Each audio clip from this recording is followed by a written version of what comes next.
Hello दोस्तों, कैसे हैं आप सभी। उम्मीद करता हूं आप सभी बहुत ही अच्छे होंगे।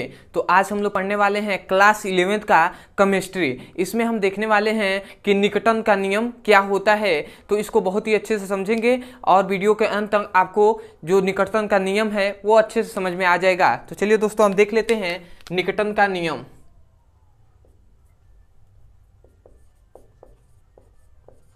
न्यूटन का नियम या इसे ही हम सह न्यूटन भी कहते हैं। ठीक है, तो न्यूटन का नियम या सह न्यूटन का नियम दोनों बात एक ही है। तो याद रखेंगे सह न्यूटन का नियम या आप न्यूटन का नियम कितने होते हैं। तो याद रखेंगे सह न्यूटन का नियम 5 होते हैं, मतलब इसके 5 नियम होते हैं। ठीक है, सह न्यूटन के 5 नियम होते हैं। तो एक एक करके नियम को हम समझेंगे और बहुत ही अच्छे से आपको जब एग्जाम्पल बताया जाएगा तो एक एक नियम आपको याद भी हो जाएंगे और समझ में आ जाएगा। तो पहला नियम क्या होता है, याद रखेंगे पहला नियम। ठीक है, तो प्रथम नियम में कहा जाता है, प्रथम नियम ये कहा जाता है कि पूर्णांकित की जाने वाली संख्या, पूर्णांकित की जाने वाली संख्या यदि 5 से छोटी है, ठीक है, समझिएगा, पूर्णांकित की जाने वाली संख्या यदि 5 से छोटी है तो उसके पूर्व वाले अंक में कोई परिवर्तन नहीं करते हैं। तो आपको समझ में नहीं आया होगा, जब एग्जाम्पल दिया जाएगा तब आपको अच्छे से समझ में आएगा। तो सबसे पहले मैं एग्जाम्पल से ही आपको बताता हूं, उसके बाद में आपको जो नियम है उसे मैं लिखवा दूंगा। तो एग्जाम्पल ये कहा जा रहा है, ठीक है, एग्जाम्पल। ठीक है, एग्जाम्पल मान लेते हैं कोई संख्या है, जैसे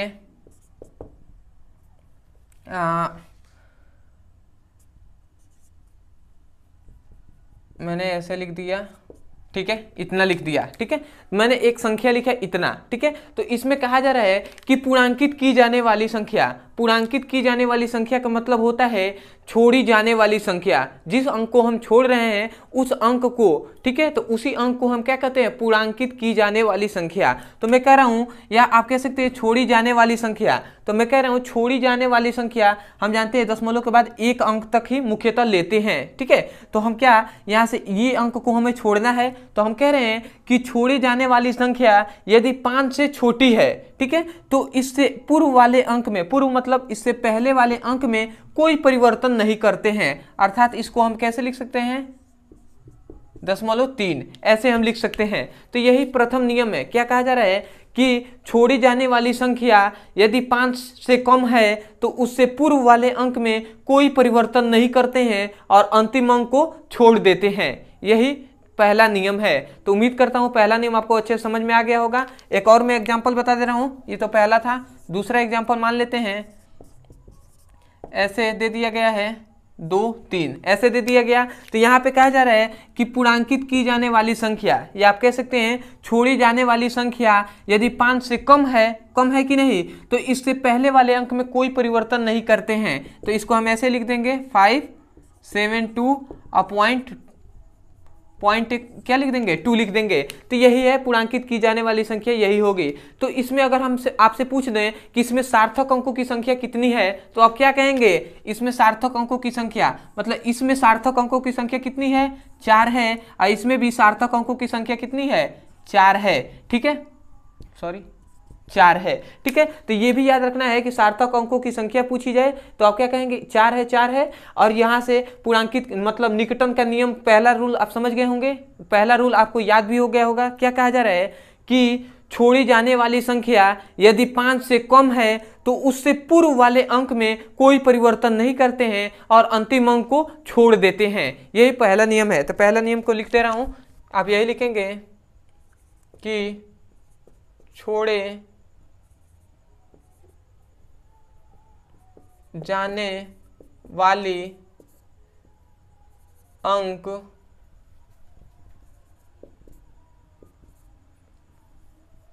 यदि 5 से छोटा है तो उससे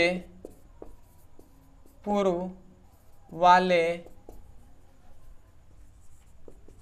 अंक में कोई परिवर्तन नहीं करते हैं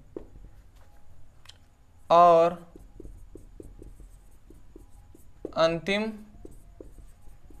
अंक को छोड़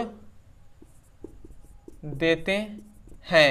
तो यही आपका पहला नियम हो जाएगा, किसका, निकटन का। ये पहला नियम है, तो याद रखेंगे यही कहा जा रहा है, यहाँ पे यही लिखा गया है कि छोड़ी जाने वाले अंक यदि 5 से क्या हो, छोटी हो, मतलब छोटी है, तो उससे पूर्व वाले अंक में कोई परिवर्तन नहीं करते हैं और अंतिम अंक को छोड़ देते हैं। तो इसमें पूर्व वाले अंक में कोई परिवर्तन नहीं किया गया, देखिए ऐसे ही लिखा गया, और अंतिम अंक जो 3 है इसे छोड़ भी दिया गया है।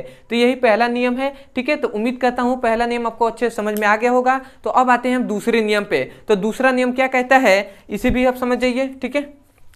तो अब आते हैं दूसरा नियम, ठीक है। तो दूसरा नियम क्या कहता है, दूसरा नियम जस्ट इसके अपोजिट है। वो कहता है कि पूर्णांकित की जाने वाली संख्या, या आप ये भी कह सकते हैं कि छोड़ी जाने वाली संख्या यदि 5 से बड़ी हो, ठीक है। क्या कहा जा रहा है, इसमें छोटा कहा गया था, अब दूसरे में कहा जा रहा है कि छोड़ी जाने वाली संख्या यदि 5 से बड़ी है तो उससे पूर्व वाले अंक में 1 जोड़ देते हैं, ठीक है, और अंतिम अंक को छोड़ देते हैं। यही दूसरा नियम है, ठीक है। एग्जाम्पल से आपको अच्छे से समझ में आएगा। सबसे पहले मैं इस नियम को लिख दे रहा हूं, ठीक है। तो आप लिखेंगे छोड़ी जाने वाली संख्या यदि 5 से बड़ी हो तो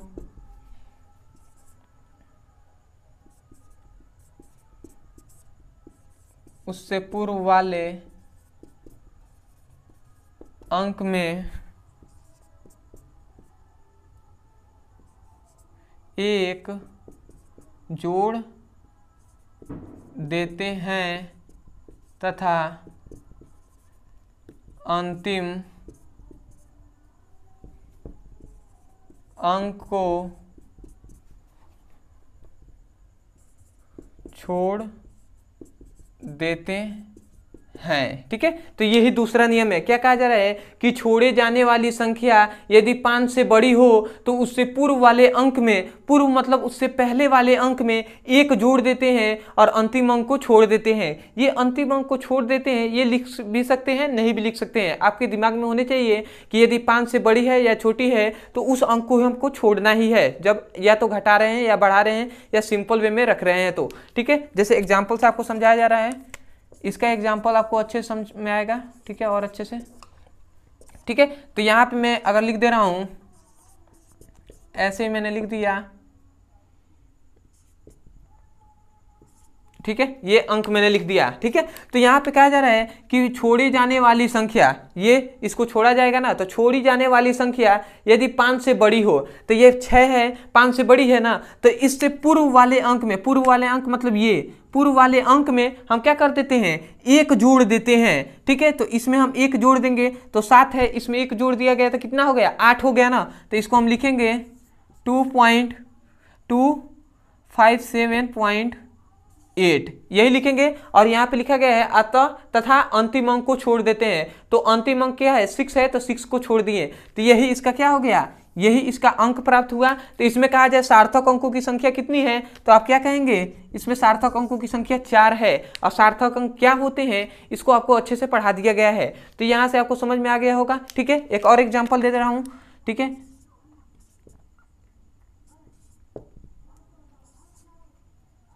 ऐसे आपको दूसरा एग्जाम्पल, ये तो पहला था, ये दूसरा एग्जाम्पल है। तो ऐसे इसमें भी क्या कहा जा रहा है कि पूर्णांकित की जाने वाली संख्या या छोड़ी जाने वाली संख्या 5 से बड़ी है तो इससे पूर्व वाले अंक में 1 जोड़ देते हैं और अंतिम अंक जो 7 है इसे हम छोड़ देंगे। तो कि इसको भी क्या कर देंगे, ये भी हो जाएगा 575.9 हो जाएगा। तो ये आपको प्राप्त हो गया, ठीक है, 575.9 हो गया, ठीक है, 9 हो गया। और इसमें क्या हो गया, सार्थक अंकों की संख्या इसमें भी कितनी है, 4 ही है। तो इसको भी आपको याद रखना है। तो जस्ट यही दोनों, पहला और दूसरा नियम आपको बहुत ही अच्छे से समझ में आ गया होगा कि पहला और दूसरा नियम क्या होता है, ठीक है। अब आते हैं हम तीसरे नियम पे। इसके 5 नियम होते हैं, तो 2 हमने देख लिया और 3 बचे हैं, वो भी हम देख लेते हैं। तो इससे पहले आप इसका स्क्रीनशॉट ले लीजिए, उसके बाद मैं आपको बताता हूं, ठीक है। तो आप ले सकते हैं, ठीक है। तो अब आते हैं हम अगले नियम पे।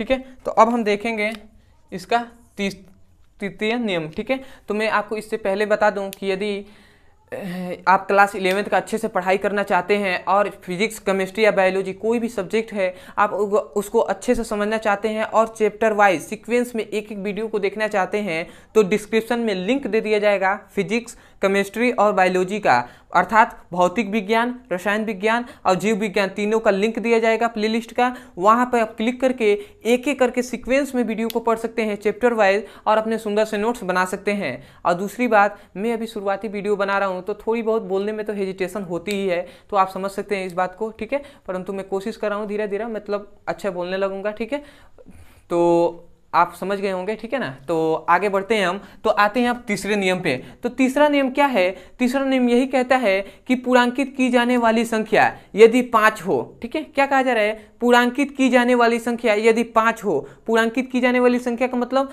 जिसे हम छोड़ रहे हैं, तो इसे हम ऐसे भी कह सकते हैं कि छोड़े जाने वाली संख्या यदि 5 हो और उसके साथ कोई अशून्य अंक जुड़ा हो, तो उसके पहले वाले अंक में क्या देते हैं? 1 जोड़ देते हैं। ठीक है, समझ में आया क्या कहा जा रहा है? नहीं समझ में आया तो कोई दिक्कत नहीं है, एग्जाम्पल आपको दिया जाएगा तो अच्छे से समझ में आएगा। ठीक है, तो एग्जाम्पल ही दिया जा रहा है। सबसे पहले क्या कहा जा रहा था आपसे? यही कहा जा रहा है कि जैसे मान लिया जाए, मैंने ऐसे बता दिया,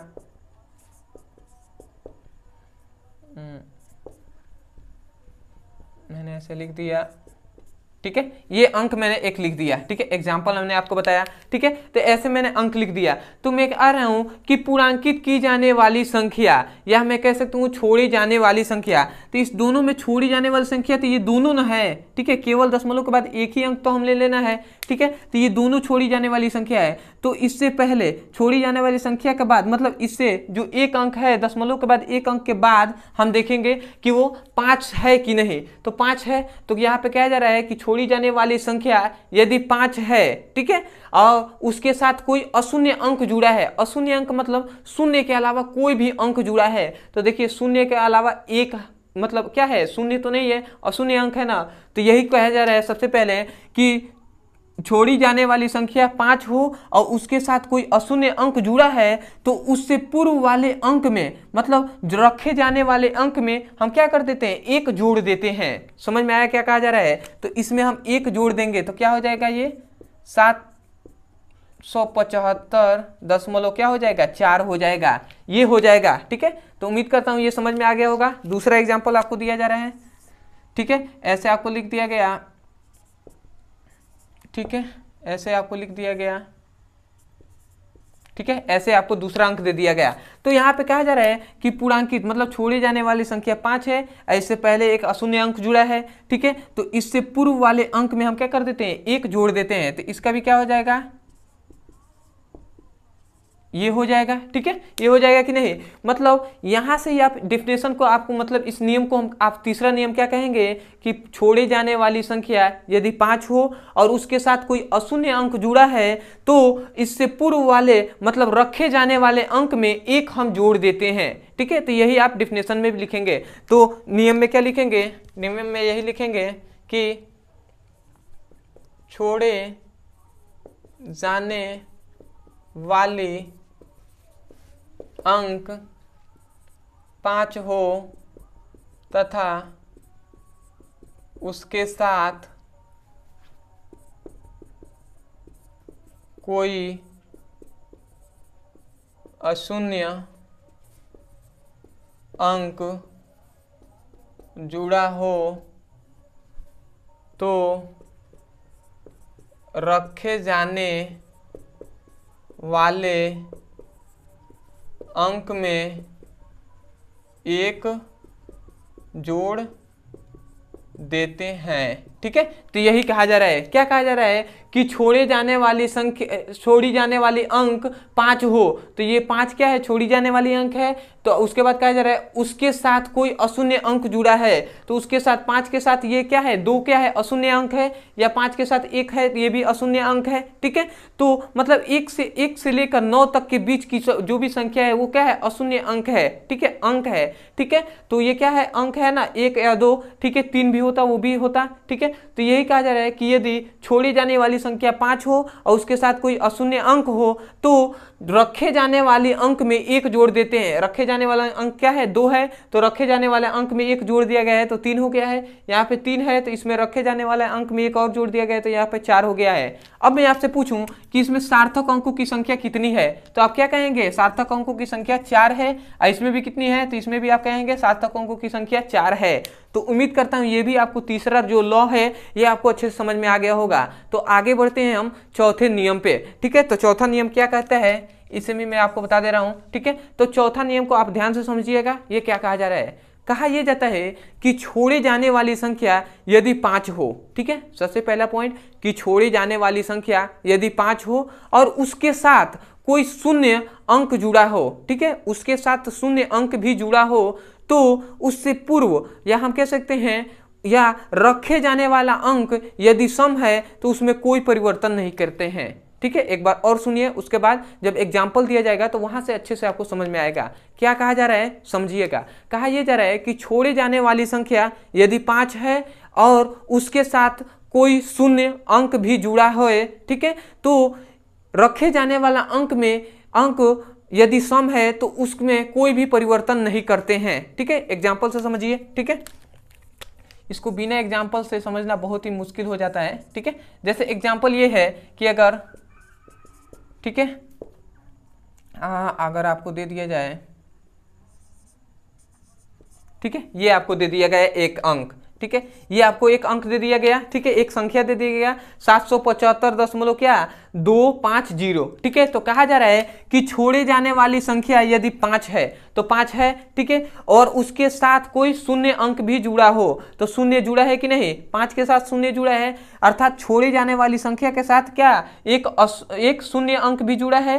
तो रखे जाने वाले अंक यदि सम है, ठीक है, रखे जाने वाला अंक क्या है यदि सम है, तो बताइए ये 2 क्या है, सम संख्या है कि नहीं, क्योंकि हम जानते हैं कि 2, 4, 6, 8, 10, 12 जो भी 2 से विभाजित हो जाए वो सभी क्या है, सम है। तो 2 क्या है, एक सम संख्या है, तो सम संख्या है तो उसमें कोई भी परिवर्तन नहीं करते हैं, ठीक है। तो इसमें हम कोई भी परिवर्तन नहीं करेंगे तो क्या करेंगे, इसको तो हमें छोड़ना ही है, इसको तो हमें छोड़ना ही है, क्योंकि हम पहले ही कर रहे हैं कि छोड़े जाने वाली संख्या, तो छोड़ी जाने वाली संख्या क्या है, 5 है, ठीक है, और उसके साथ कोई शून्य अंक भी जुड़ा है तो रखे जाने वाला अंक यदि सम है तो इसमें कोई परिवर्तन नहीं करते हैं। तो इसको हम कैसे लिख सकते हैं, 775.2 यही हम लिखेंगे, ठीक है। एक और एग्जाम्पल देते रहे हैं, यदि आपसे कहा जाए ऐसे आपको अंक दे दिया गया ये, ठीक है, तो इसमें भी कहा जाए कि आपको बताना है, ठीक है, ये इसमें सार्थक अंकों की संख्या कितनी है, ऐसे आपको बताया जाए तो आप क्या कहेंगे, इसमें भी आप कहेंगे 785 क्या करेंगे 4 ही लिखेंगे, ठीक है, क्योंकि 5 के साथ 0 जुड़ा है और ये सम है तो सम के साथ कोई भी परिवर्तन नहीं करेंगे, या ये नहीं कर देंगे कि इसमें 1 बढ़ा देंगे और 5 कर देंगे, नहीं, ये गलत हो जाएगा। तो इसमें सार्थक अंकों की संख्या कितनी है, 4 है, इसमें भी सार्थक अंकों की संख्या 4 है। तो इसको आपको अच्छे समझ में आ गया होगा। तो इसका नियम को मैं लिख दे रहा हूं, नियम क्या लिखेंगे कि छोड़ी जाने वाली संख्या यदि 5 हो और उसके साथ कोई शून्य अंक भी जुड़ा हो तो रखे जाने वाला अंक में कोई परिवर्तन नहीं करते हैं। समझ में आया क्या कहा जा रहा है, तो मैं लिख दे रहा हूं यहाँ पे कि छोड़े जाने वाला अंक यदि 5 हो तथा उसके साथ कोई शून्य अंक भी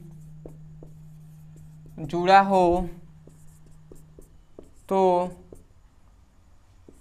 रखे जाने वाले अंक में कोई परिवर्तन नहीं करते हैं, ठीक है। तो ये आपका हो गया छोड़े जाने वाला अंक यदि 5 है और उसके साथ कोई अशून्य अंक भी जुड़ा है, मतलब शून्य अंक भी जुड़ा है, तो रखे जाने वाले अंक में कोई परिवर्तन नहीं करते हैं। रखे जाने वाला अंक यहाँ पे 4 था तो कोई परिवर्तन हमने नहीं किया, ठीक है। यहाँ पे 2 था तो कोई परिवर्तन नहीं किया, ठीक है। अब आते हैं इसके जस्ट अपोजिट, जो 5वां नियम है इसके जस्ट अपोजिट है। वो क्या है, इसमें कहा जा रहा है कि यदि सम है, ठीक है, यहाँ से यहाँ तक तो रूल यही होगा कि छोड़े जाने वाला अंक यदि 5 है और उसके साथ कोई शून्य अंक जुड़ा है, ठीक है, तो रखे जाने वाला अंक, देखिए यहाँ पे थोड़ा सा दिक्कत हो गया, रखे जाने वाला अंक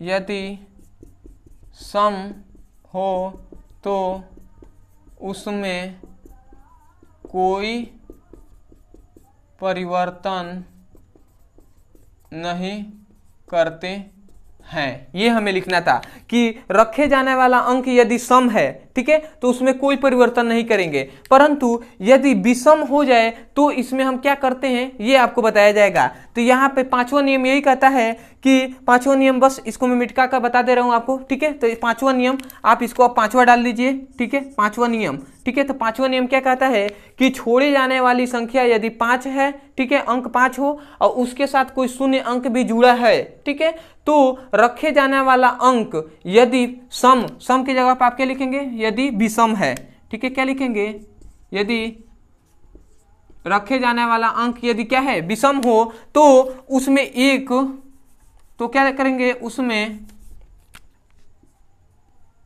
हम क्या करेंगे, एक जोड़ देते हैं, ठीक है। ये आपको नियम हो जाएगा 5वां। क्या कहा जा रहा है कि यदि विषम है तो उसमें हम एक जोड़ देंगे, मतलब 2 की जगह पर यदि यहाँ पे 3 हो जाता और 4 की जगह पे यहाँ पे क्या हो जाता है, यहाँ पे भी 7 हो जाता, ठीक है, 7 हो, 5 हो, 3 हो, ठीक है, या 9 हो, ये सभी विषम है। तो ये अगर हो जाता तो यहाँ पे 3 क्या है, विषम है, तो इसमें हम एक जोड़ देंगे, तो यहाँ पे क्या हो जाएगा, यहाँ पे हो जाएगा 4 और यहाँ पे 7 है विषम, तो यहाँ पे एक जुड़ जाएगा तो क्या हो जाएगा, यहाँ पे हो जाएगा 8, ठीक है। तो यही हो जाएंगे, ठीक है, परंतु सार्थक अंकों की संख्या इसमें भी 4 होगी, इसमें भी 4 होगी।